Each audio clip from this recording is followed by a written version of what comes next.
کسی کو مجبوریوں نے ڈبو دیا تو کسی کو شوق نے تباہ کر دیا، کسی کو مجبوریوں نے اور کسی کو شوق نے ڈبو دیا۔ یہ دو تصویریں ہیں اور ان دو تصاویر کی دو کہانیاں ہیں۔ پہلی تصویر ہے ایک آبدوز کی اور اس کا نام ہے ٹائٹین، اور اس پہ دنیا کے ارب پتی سفر کرتے ہیں اور ٹائٹینک کو دیکھنے کے لیے جاتے ہیں۔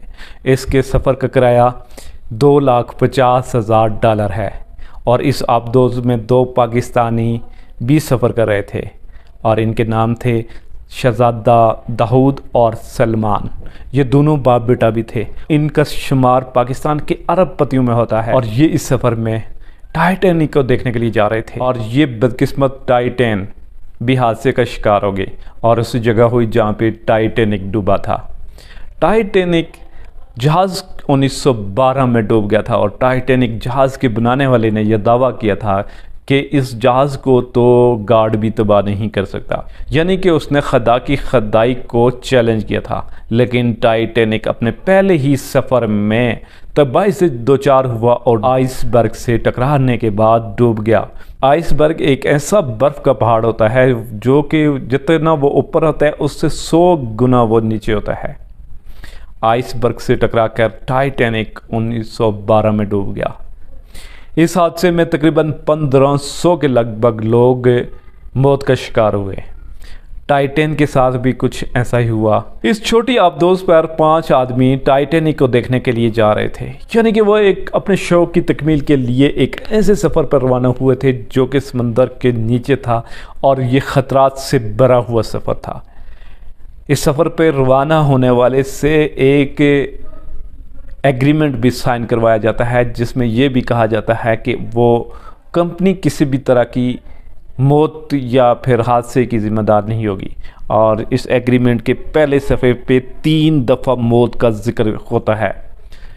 یہ لوگ ٹائٹین پر بیٹھ کر ٹائٹینک کو دیکھنے کے لیے جا رہے تھے جو کہ 1912 میں تباہ ہو گیا تھا، یعنی کہ آج سے 111 سال پہلے تباہ ہونے والے ٹائٹینک کو دیکھنے کے لیے جا رہے تھے۔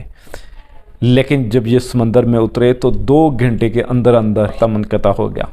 بڑے پیمانے پہ ریسکیو آپریشن کیا گیا۔ 2 ممالک کی فورسز نے اس ریسکیو آپریشن میں شرکت کی۔ امریکن اور کینیڈین نیوی نے بھی اس ریسکیو آپریشن میں شرکت کی۔ جدید ترین ٹیکنالوجی کا استعمال کیا گیا، لیکن کہیں بھی کوئی بھی سراغ نہیں ملا، اور بالآخر وہ 96 گھنٹے بھی گزر گئے، جس کے دوران آکسیجن کا ذخیرہ بھی اس آبدوز کے اندر سے ختم ہو گیا، اور اس کے بعد جا کر بعد میں اعلان کیا گیا کہ اس آبدوز کا کچھ حصہ، کچھ ملبہ ٹائٹینک سے 1600 فٹ دور ملا ہے، اور یہ تمام لوگ اب اس دنیا میں نہیں رہے۔ کمپنی نے بھی آفیشیل طور پر یہ اعلان کر دیا کہ اس آبدوز میں جانے والے، اس آبدوز میں سفر کرنے والے لوگ اب اس دنیا میں نہیں رہے۔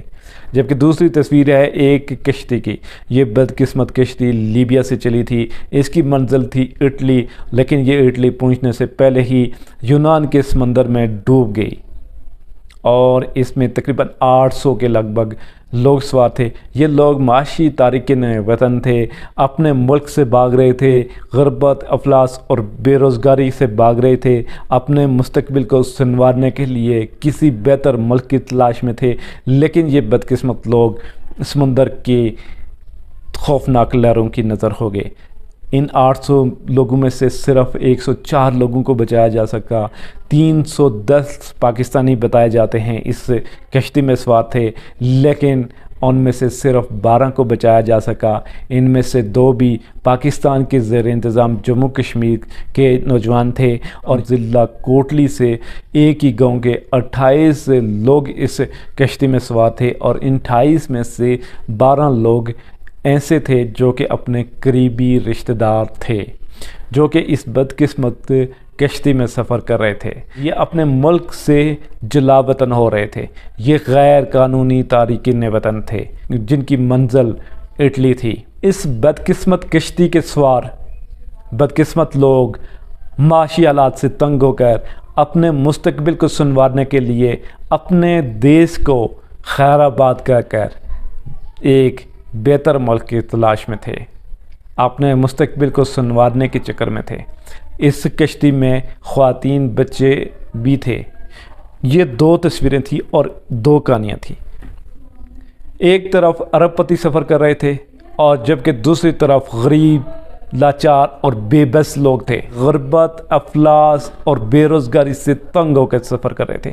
جبکہ دوسری طرف ایک ٹائٹین آبدوز تھی، اس آبدوز میں 5 ارب پتی بھی سفر کر رہے تھے۔ سفر ایک تھا، سمندر میں سفر۔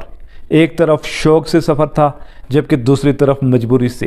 ایک طرف 800 لوگ غربت، افلاس اور بے روزگاری سے تنگ آ کر مجبوری میں سفر کر رہے تھے، جبکہ دوسری طرف دنیا کے ارب پتی تھے جن کے پاس بے تحاشا دولت تھی، وہ اپنے شوق کی تکمیل کے لیے سفر کر رہے تھے۔